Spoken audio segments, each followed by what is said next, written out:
नमस्कार, आप देख रहे हैं खबरनामा भारत। हम आ चुके हैं मीनापुर विधानसभा में, जहां से राष्ट्रीय आम जनशक्ति पार्टी के राष्ट्रीय अध्यक्ष और मीनापुर सभा के इस बार कैंडिडेट भी है सुरेश कुमार जी। इनसे बातचीत कर रहे हैं कि कैसी रैली की तैयारी चल रही है, लोगों से मिल रहे हैं, क्या प्रक्रिया आ रही है लोगों की, लोग क्या सोच रहे इस बार चुनाव में, कैंडिडेट किस तरीके से और सारे कैंडिडेट मिल रहे हैं। सबसे पहले सुरेश कुमार जी ये जानना चाहेंगे कि लोगों से मिल रहे लोगों की क्या प्रतिक्रिया है। लोगों में विकास के प्रति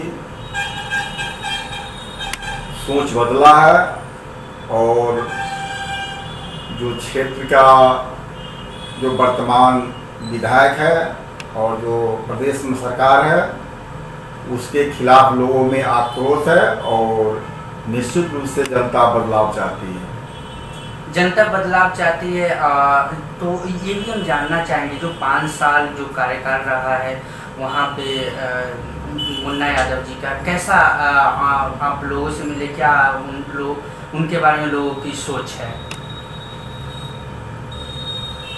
देखिए, किसी व्यक्ति के बारे में मैं कुछ नहीं ज़्यादा बताना चाहता हूँ, पर एक बात ज़रूर मैं बताना चाहूँगा कि जो एक विधायक से लोगों की उम्मीद होती है वह कोई भी विधायक के मुन्ना ज़्यादा भी नहीं, कोई भी विधायक जनता के काम को पूरा करने में सक्षम नहीं हो पा रहा है, क्योंकि जो वर्तमान सरकार की जो कार्य शैली है वह भी एक बहुत बड़ा बाधक है।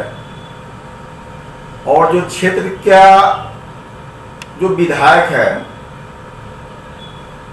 वह अगर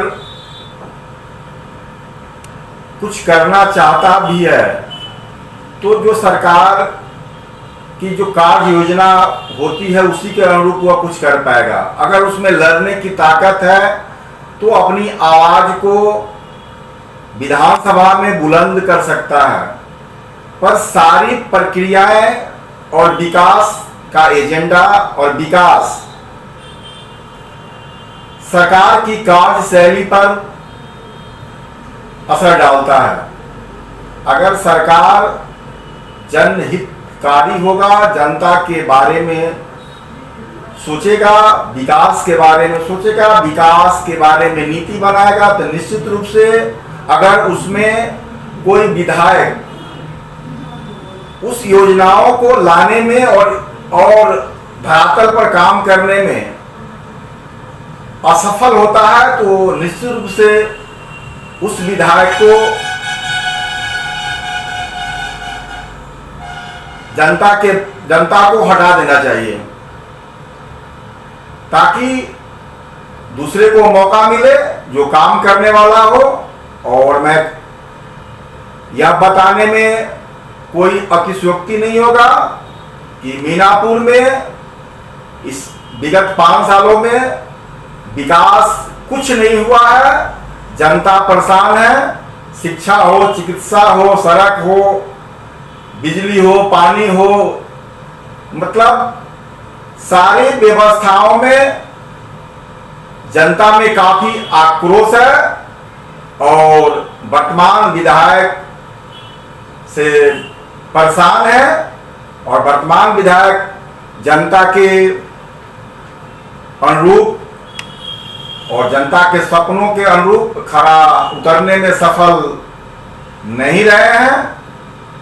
इसलिए मीनापुर की जनता इस बार बदलाव चाहती है और उस बदलाव में हम भी एक हिस्सेदार हैं और हम जनता के बीच जा रहे हैं और अपनी बात रखेंगे। जिनसे आप बातचीत किए उनको बोलिए, शिक्षा के ऊपर काम और सुधार कैसे लाया जाएगा, शिक्षा के ऊपर किस तरीके से काम और कैसे बदलाव की जरूरत है अभी के टाइम में। सबसे पहले वो आपको बताना चाहेंगे कि शिक्षा एक बराबर सबको मिलना चाहिए, क्योंकि बच्चे किसी का भी हो वह राष्ट्रीय संपत्ति होता है, और राष्ट्रीय संपत्ति के साथ किसी प्रकार का भेदभाव अपने आप में सबसे बड़ा अपराध है। और यह अपराध सदियों से होते आ रहा है, और आज़ादी के बाद भी जो भी शासक हुए हैं वह इस अपराध को करते आ रहे हैं। शिक्षा रोजगारोन्मुख होनी चाहिए, जिससे देश को और बच्चे को मतलब अनचाहा और बिना पैसे का फायदा बच्चे के श्रम से सीखते हुए देश को मिलेगा। कैसे कि बच्चे में एनर्जी लेवल बहुत हाई होता है, और अपना एनर्जी को लॉस करने के लिए वह खेलता है और खेल का एनर्जी लॉस करता है। और बच्चे पढ़ने के समय स्कूल में कोई छोटा बड़ा नहीं होता है, वहाँ बच्चा अमीर का हो या गरीब का हो, बच्चा बच्चा होता है। हम उस बच्चे के मनोभाव को पढ़कर और रोजगारोन्मुख शिक्षा देकर देश के विकास में उस बच्चे के श्रम का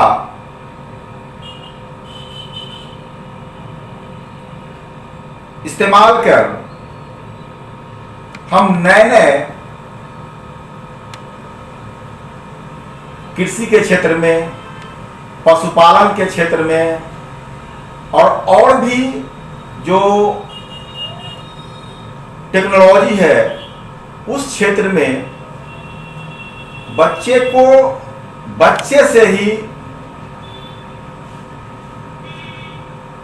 उस लायक बनाकर रखेंगे, ताकि पढ़ लिख कर भी जब वो जवान होगा तो उसे कोई काम करने में हिचकिचाहट पैदा नहीं होगी। मीनापुर क्षेत्र से चुनाव जीत कर आते, इतने सारे आप बात बता रहे, क्या ये निर्माण होगी? मैं पहले ही बता रहा हूं, यह विधायक की लड़ाई लड़ना और एक मीनापुर में चुनाव लड़ना यह एक प्रक्रिया है वहां तक पहुंचने के लिए। जब तक आप व्यवस्था के सर्वोच्च पद पर आप नहीं जाएंगे, यह व्यवस्था कायम नहीं होगा। हम इसके लिए आवाज उठा सकते हैं, लड़ाई लड़ सकते हैं, पर व्यवस्था बदले बगैर इस व्यवस्था को कायम नहीं किया जा सकता है। हाँ, मैं बोल रहा हूं, आप आवाज उठा रहा हूं। अगर हमारी आवाजें वर्तमान सरकार के पास पहुंच जाती है और पहुंच पाती है और वह बदलाव लाता है, मैं उनका स्वागत करने के लिए पहले तैयार रहूंगा। हमें विधायक, सांसद, प्रधानमंत्री, मुख्यमंत्री का ख्वाब नहीं है। मैं अपना काम करता हूं, मैं लोगों के काम करना चाहता हूं। जो काम रुके हुए हैं, जो काम होना चाहिए, जो काम मतलब होना चाहिए और हो नहीं रहा है, उस काम को मैं करना चाहता हूं। और यह काम सरकार करने में पूरी तरह समर्थ है। लोगों को ब्लैकमेल किया जाता है, लोगों को कमजोर किया जाता है, छोटे छोटे रोटी के टुकड़े देकर ये 200 रुपया, 400 रुपया, 500 रुपया, ये 2 किलो अनाज, 4 किलो अनाज, 5 किलो अनाज। अरे भैया, तुम्हारे बाप का संपत्ति थोड़ी है, वो तो मेरा संपत्ति है। तुम मेरे ही संपत्ति को आप पूरी रोटी खाते हो और हमको रोटी का टुकड़ा दे देते हो। हमको काम चाहिए देश के लिए, क्योंकि हम देश के विकास में अपना योगदान देना चाहते हैं काम करके, और उसके बदले में अपने परिवार को भी चलाना चाहते हैं। मैं वैसा देश का विकास चाहता हूँ, वैसे देश का निर्माण चाहता हूँ। ये राष्ट्रीय अध्यक्ष सुरेश कुमार जी और साथ में मीनापुर विधानसभा चुनाव इस बार लड़ भी रहे हैं। राष्ट्रीय आम जनशक्ति पार्टी के अध्यक्ष से बातचीत कर रहे थे। बहुत ही अच्छे तरीके से बहुत सारे सवालों को बहुत ही बेबाकी तरीके से जवाब दिए। खास तौर पर इनको एक सवाल भी मैंने किया था कि इतने बेबाकी तरीके से आप जवाब देते, डर नहीं लगता है? तो आपने जवाब सुना ही, और मुझे लग रहा है कि इस बार चुनाव बहुत ही मनोरंजक होने वाला है। मीनापुर क्षेत्र हो या और भी विधानसभा हो। कैमरामैन काजल के साथ में राजू।